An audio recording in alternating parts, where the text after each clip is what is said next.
Hello everyone planner ग्राफमा हामीसँग जुन bipartite ग्राफको चाहिँ एउटा थ्योरम छ बाइपार्टाइट ग्राफसँग related the graph G is equal to GB is the complete bipartite graph if and only if the chromatic number of G is equal to 2 भनेको हामीले चाहिँ के गर्नु पर्यो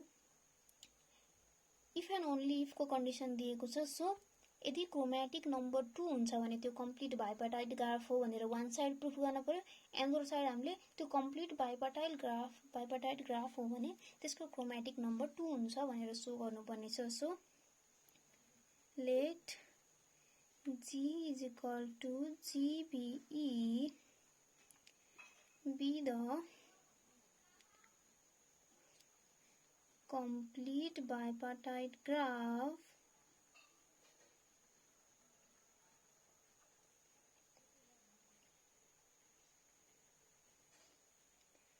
then by definition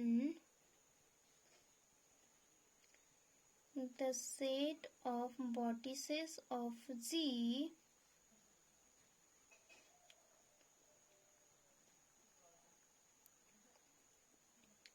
decomposed into two sets M and N such that B is equal to M union N.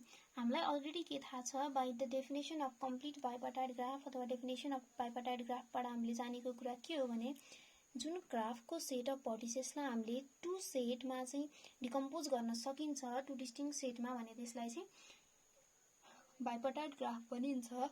त्यही दुईटा सेटको union भनेको हाम्रो total number of vertices of that graph हुन्छ। अनि त हामीलाई के थाहा थियो तिनीहरुमा कमन हुँदैन त्यो दुईटा सेटमा एन्ड यो जति कुरा लेखेको छ सब बाइ डेफिनेसन हो and each vertices of M and N are adjacent but on are not adjacent भनेको दुईटाको सेटको सम्म अपोजिट सेटसँग एडजेसेन्ट हुन्छ बट आफ्नै सेटसँग एडजेसेन्ट हुँदैन भन्ने हामीलाई थाहा छ। So let us use colour C1 to M vertices of M and C2 to vertices of N. Hence, हाम्रो chromatic number of G is equal to 2. Then अब हामीले यसको अपोजिट पार्ट प्रुफ गर्नुपर्ने छ। सो कन्भर्सली अब हामीले chromatic number सपोज गर्नु पर्यो। Suppose our chromatic number is equal to 2. Say these two colors are C1 and C2. Then let us define the set of M by set of vertices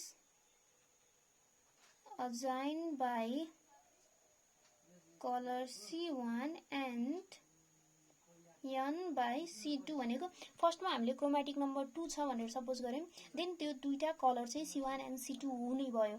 then C1 भनेको adjacent एउटा सेटलाई लगाएको colour भयो भने C2 भनेको another सेटलाई लगाएको colour भयो। C1 लगाएको number of कलरको सेटलाई हामीले M मान्यौं एन्ड C2 कलर लगाएको जुन भर्टिसेस सेट छ त्यसलाई हामीले N भन्ने भयो। Since M and N are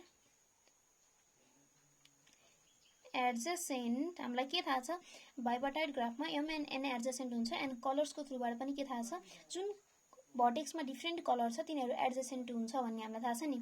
since M and N are adjacent and own vertices are not आफ्नै भर्टिसेससँग चाहिँ एडजेसेन्ट हुँदैन सो के हुने भयो hence G is bipartite graph।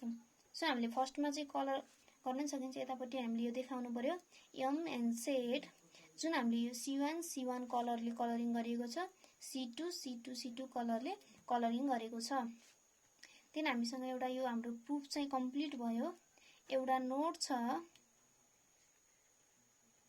Tree is two colourable graph.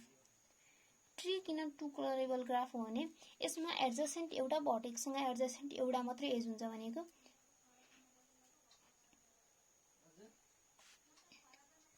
भन्नाले अब तिनीहरू चाहिँ सेम कलरले गर्ने खालको साइकल फर्मेसन हुँदैन नि त। यसमा हामीले 1 अप्लाई गर्यो भने यसमा 2 गर्न पाइयो। बट फेरि यहाँ गयो भने यसमा 1 यिनीहरू दुईटा त एकअर्कासँग एडजेसेन्ट होइन। 1 फेरि यसमा आयो भने 2 फेरि आयो भने 2। यसरी हाम्रो ट्री ग्राफमा चाहिँ जहिले पनि 2 क्रोमेटिक नम्बर हुन्छ अलवेज। सो यसलाई चाहिँ 2 कलरेबल ग्राफ भनिन्छ।